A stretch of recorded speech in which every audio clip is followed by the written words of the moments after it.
David, that was some game of football, obviously, because of the knock you've been carrying. You watch most of it from the sideline, but when you get into it, what was it like to play in? To be honest, it's not really great seeing games like that coming off the bench. You can't get your second wind, and that game was end to end, and so it's tough coming on. But first half we were outstanding, and then second half they put a bit of pressure on, played a load of long balls, and they got the first goal obviously, and then we're back foot. But they went 3-2 up, and we came back and got the equaliser.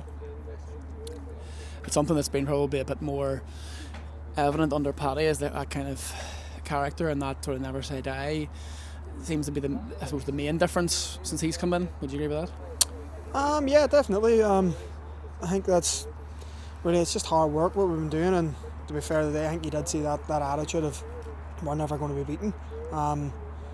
They obviously have momentum, and we could have easily folded a 3-2 and conceded a few more, and to be honest, when you're watching it, it probably felt like that. But fair play, McGovern come off bench again, another goal, brilliant. So we're all on it together, subs, people who's not even in the squad, and then especially the boys who played. We'll not say elder statement too much, but what's it like then to see the likes of Chris Atherton, Paul McGovern, and those boys coming through at the start of their career?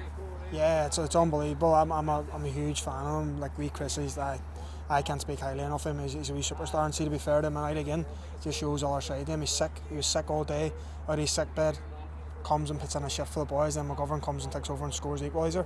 And that's the attitude these young boys have. And to be honest, they're driving the older boys on. Usually it's the other way about. It's great. They're a breath of fresh air for older boys. I suppose you wish maybe you were a wee bit younger and had more time to play with them. No, I've plenty left me yet. We'll not mention ages, no, but it's if they were staying here for a bit longer, it'd be better. But them two boys have a bright future, as well as a few other boys that you haven't mentioned.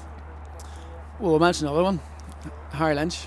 He's come through the academy, had to bide his time, but when he came into the team tonight there, I thought it looked like he'd been there for 10 years. Yeah, I think every performance, even before Paddy and I come in, maybe Paddy didn't know an awful lot about him, but under Stevie, you seen how good he was. You see in training, he was marking me in training all the time, and he's just got a worldly one that you wish every footballer had. And the night you seen that, he's not too big, but tell you what, he doesn't lose any headers. And I thought tonight he was the best player on the pitch by country mile. And then as well as that, obviously you've out wide, you've Peter Campbell, and another couple of assists for him there. As a forward, what's it like to have a winger like Peter Campbell on the team?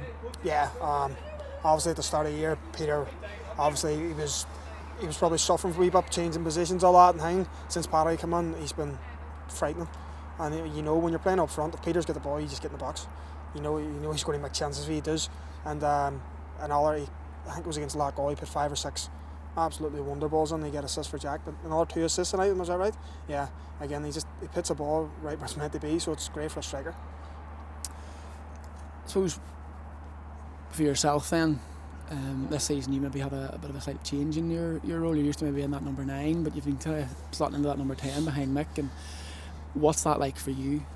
Yeah, I don't mind it. I think I played there a lot, coming growing up as a younger player.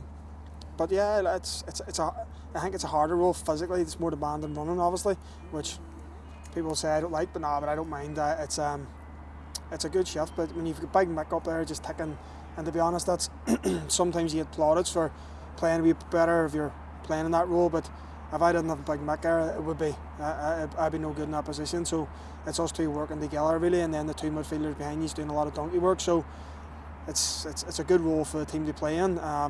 But I would play anywhere, to be honest. It doesn't really matter. You seem to have formed a very good partnership with Mick. Yeah, I love playing with him. I say, when you're up there by yourself fighting with big centre halves, and sometimes you lose focus in actually playing football, because I'm a lot smaller, so I'd be fighting him. But when you have someone like him, link of play, he's so good, he's so technically gifted. I just love playing off him. He's brilliant to hold up a ball and just takes all the physicality off me, and I think that helps me. There's been a bit made maybe about yourself coming here. This was kind of a last chance for you, if you like, because you've been around the league last couple of seasons, hasn't really worked at different clubs. How do you think it's different here at Glenavon than maybe the last couple of clubs you've been at? I wouldn't say last couple of clubs, because when I left Larne I went to Ballymena, and to be fair, I had a really good year. I had a good year, and then it was last year Coleraine where started off okay, but from Christmas I didn't play a match.